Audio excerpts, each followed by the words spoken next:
already. Oh, okay. So this area is in Hopeville Canyon, and in Hopeville Canyon we have a spot that we've picked for the future, a lodge, and you know, something that we could have a lot of people at, that has a beautiful overlook. You know, over my shoulder is the river, you've got the big Warner Field, North Fork Mountain. This is our spot where we think the future of Harmons is. And you know, I look forward to the day when we build something up here and we've finished the road to the top of the mountain and we're done. And would you say definitely a lodge and then 2 or 3 cabins? Yeah, I think we got a couple more cabins to get here, and then I think in the end you're going to have a lodge here. You know, something that sets out on this 100-foot drop off that's right behind us, with a big deck that sets out so people can sit here and have the view that you have right now that's over my shoulder. So yeah, I think a lodge is definitely in the future. Just talk about the construction of what's going to happen up here. Well, hopefully in the future there'll be maybe 3 more cabins and a lodge. The main part about the construction is we do have the road in, which that's going to help us in the future. Working in the mountains is always tough. We have to bring everything through the river. You know, have to truck everything in one piece at a time. So it makes the construction pretty interesting, but we got a lot of good help, and hopefully in the future we can get started on it. That's good. What's the 3 biggest years. difference in building cabins like down by the river and building cabins up here? The room. The big difference between building down in the field and up here in the mountains is you just don't have enough room to get all your equipment in and get all your stuff in at one time. You just have to bring it in piece by piece. And it usually takes a little bit longer. But you know, like I said, we got the road in and that's going to help us.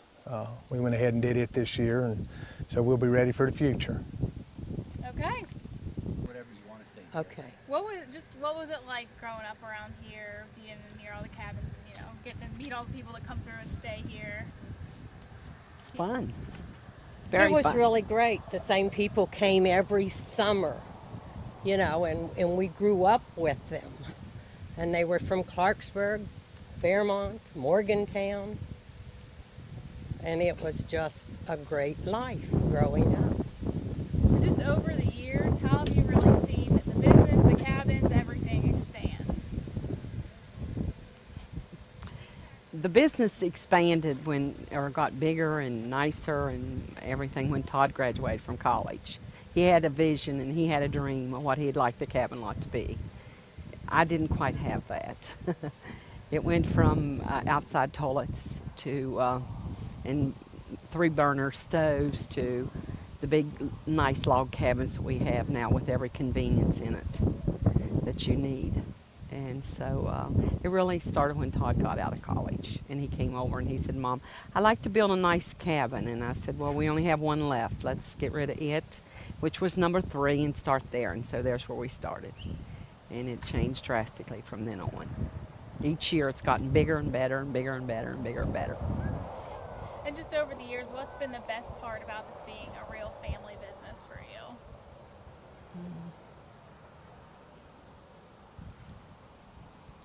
Let's see if it does matter. Go ahead.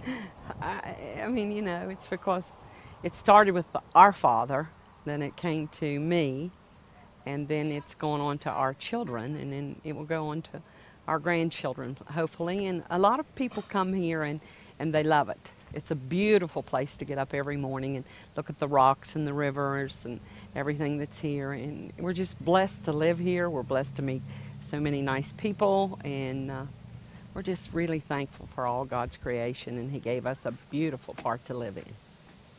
Okay. And our father, Fred Harmon, he would be so proud of his grandsons. So, yeah, he would be proud. Okay. Is there anything else you'd like to add? I'd like to ask a question. Go for it. So, could Todd Harmon have done this without other people? No. How did the building happen? The building happened when Fred and some of his friends started. Todd, you know, had the idea, and then Fred started the building. And no, it takes us all working together. Todd's a part, Fred's a part, I'm a part, Nancy's a part. It takes everybody working together and trying to get on the same page to to build a business, to have a good family, and we have a good family. You saw when we came in our home, all the people was there, and that's the part we like. That's the part that's fun. That's the part we hope to leave to our grandchildren, that it's a fun place to live. It's a beautiful place to live, and we are truly blessed as a family. Okay. Did you ever go skinny dipping here? Of course. Vance, you didn't answer. Of course, and we've been swimming at night, and the beavers would flap their tail, and we'd all end out of the river. It'd scare us so bad. Yes. When we were kids, we lived in the river. We lived in the river. I mean, that we didn't really, I don't think had to work. We just lived in the river. Let me ask you a hard question. Okay. Where were you when Freddie drowned? Freddie drowned right here. The brother. Yeah, our youngest brother drowned right here in this big hole. I don't know where I was. I was in young. the first cabin with the cleaning lady, and our father was over in the house building our new house, and the preacher's sons came, and they saw him floating in the water, and we pulled him out, and the doctor said the shock of the cold water is what killed him. So, I was a little young then. Yeah. Where were you in the 85 flood happened? Where was I in the 85 flood? I was at work at the Division of Highways, down the road about 6 miles, I was in the house watching it all happen. and she was in the house watching it all happen. And you would think that it would just come and take it all away, but it didn't. It just, like you'd see a cabin break up and all the boards would float away, and you'd see another cabin break up and all the boards would float away. It just, they said it came out of here in a big gush, but it didn't. It just kept getting higher and higher and higher until everything was gone. And I can really tell a nice tale about this. You're probably going to run out of tape. This was all gone. There was nothing here but rocks.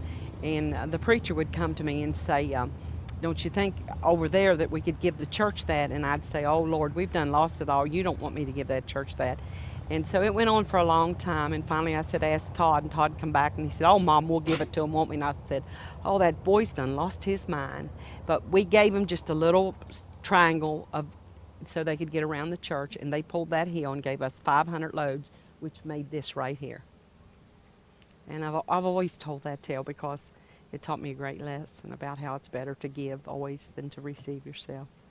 Because we wouldn't have that if we hadn't given just that little bit. That's a good tale. I always tell. But it was Todd, because I thought, oh my, we've lost it all. We can't give him that little piece. But he said, no, Mom, we'll give it to him, won't we? Remember that, Todd? Okay, you're finished with that. What about Divers Rock? You happy? Yeah, that's good. So, What's your favorite part about being from here and getting to come here all the time? We get to swim when it's summer. Yeah, it's a lot of fun tubing in the river, and Snow tubing! you get to meet a lot of people. what do you like, Christian?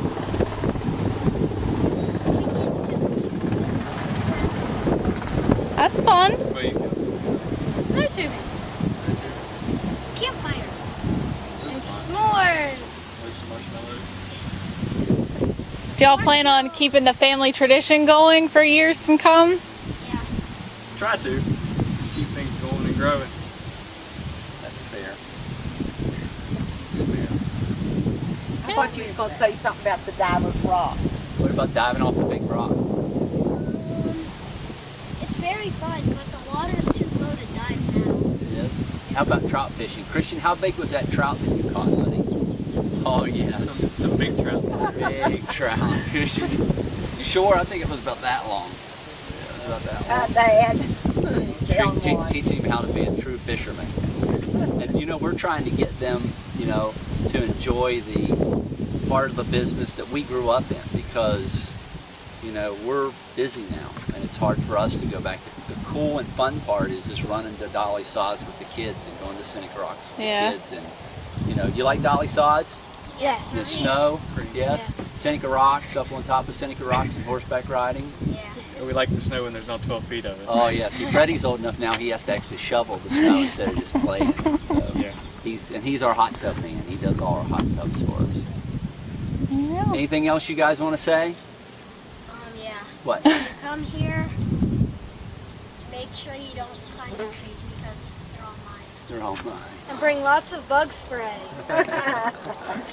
Plan on having a good time. And marshmallows.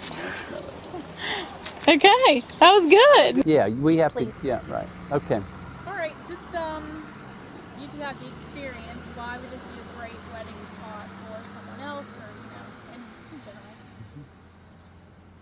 Well, I think our wedding was in May 1996, and that was when we first started the rental business as far as renting and leasing them nightly and for weekends. And so our wedding parties stayed in the cabins, which was a real treat for everyone. He had this deck built for our wedding. Right.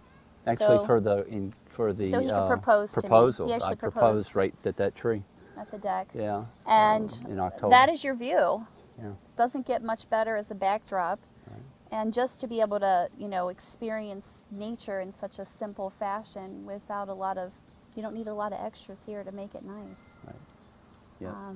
I think, for people who are wanting a nice outdoor wedding, this is a great destination. And you've got a great place for your people to stay. I mean, sometimes that's, Make it a when you're weekend. having outside weddings, sometimes it's hard to find a good place to stay because it may not be close, and this offers that. And fun things to do around before the wedding for families that are visiting. The hardest part about weddings here is that you almost have to plan it a year in advance, because I have to be able to get the lodging for you. And a lot of our customers book as soon as they walk back at the property. So I have a lot of A large return rental a large business. return repeat business. So it's sort of it takes some maneuvering to be able to get wedding. I shut down the property in October this year for a wedding party. 7 of the cabins, 8 of the cabins for a wedding party this year, and did it a year ago, just so that could happen. Yeah, this we've year. had small weddings. We've had 200 20, people weddings. 220. We've had 4, Yeah. 6. So And they we've done just, everything. we've had them rent tents. They rent chairs for the guests to sit on, and Catered, bring the Yeah. whole thing It's in. really And nice. usually the tent service stuff happens back in this flat area here, and the wedding usually happens right here. So it's good.